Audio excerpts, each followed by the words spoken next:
और देखिए लखीमपुर से एक और बड़ी खबर आ रही है। नवजोत सिंह सिद्धू ने अपनी भूख हड़ताल खत्म कर दी है। नवजोत सिंह सिद्धू ने भूख हड़ताल की थी, मौन व्रत रखा था, लेकिन अब बड़ी जानकारी मिल रही है कि सिद्धू ने अपनी भूख हड़ताल खत्म कर दी है। ये बड़ा अपडेट हम आपको दे रहे हैं।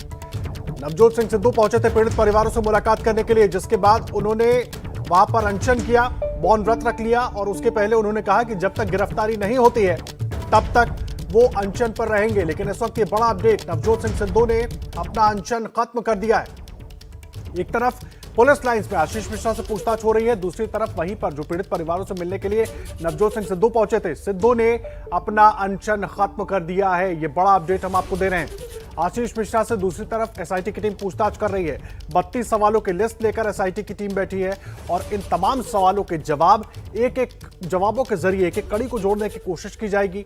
जो दावे अब तक आशीष मिश्रा मीडिया के सामने करता रहा, उनमें कितनी हकीकत थी और उनके पक्ष में क्या सबूत है, वो तमाम चीजें भी देखी जाएंगी।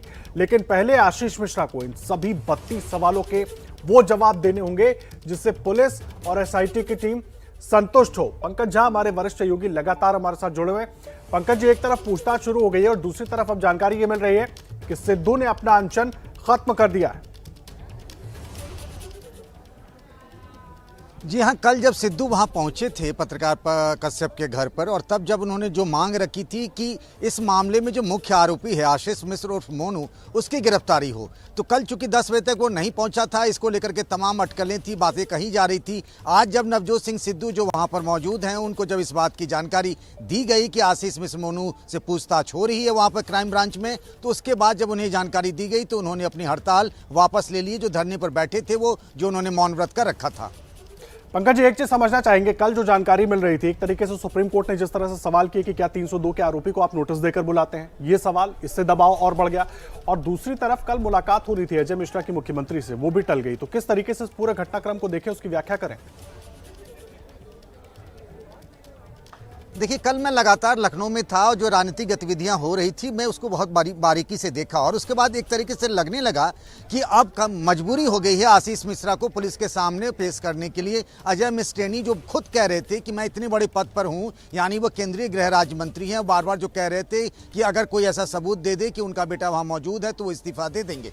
कल दोपहर बाद 4 बजे मुख्यमंत्री योगी आदित्यनाथ के घर पर अवध क्षेत्र के विधायकों सांसदों की बैठक थी, और सांसद होने के नाते लखीमपुर के उनको भी बुलाया गया था। लेकिन बाद में उनको मैसेज दिया गया कि आप वहां नहीं जाइए, क्योंकि ये अच्छा नहीं होता कि मुख्यमंत्री के सामने वो खुद नजर आते, और बैठक में और भी लोग मौजूद थे। उसके बाद वो सुनील बंसल से मिलने गए और उसके बाद वापस लखीमपुर चले गए। लेकिन उन्होंने जाने से पहले ये जरूर कहा कि 11 बजे तक मेरा बेटा पहुंच जाएगा, और इसीलिए आज उस दबाव के चलते, एक तो सुप्रीम कोर्ट का दबाव, सरकार के दूसरे हलकों से दबाव कि अजय मिश्र को अपने बेटे को वहां पर आज हाजिर करवाना ही पड़ा जहां पूछताछ हो रही है अब।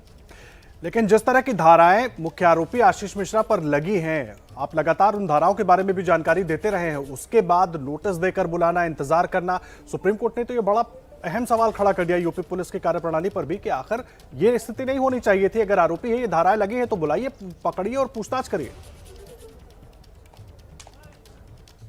जी हाँ, ये सवाल सबके मन में है आदर्श, और आखिर क्यों ना हो। कोई भी एक सामान्य आदमी अगर जिस पर हत्या का मुकदमा दर्ज हो जाए, पुलिस तो उसे आनंद फानन में गिरफ्तार कर लेती है। इस बार इनको इतना वीआईपी ट्रीटमेंट क्यों दिया जा रहा था? आपको पूछताछ के लिए बुलाया जा रहा है, आपको नोटिस आपके घर पर चिपकाया जा रहा है, आप नहीं आ रहे हैं, तो कहीं ना कहीं लग तो रहा था कि आपने कानून को ठेंगा दिखा रहे हैं, आप कानून का मजाक बना रहे हैं। और ये क्यों? चूंकि आप सत्ता में हैं।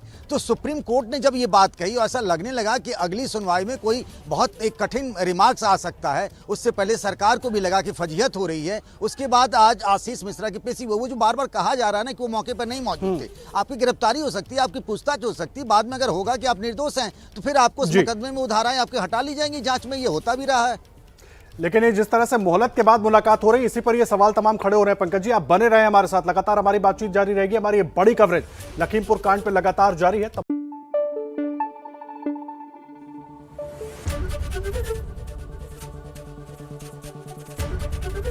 एबीपी न्यूज आपको रखे आगे।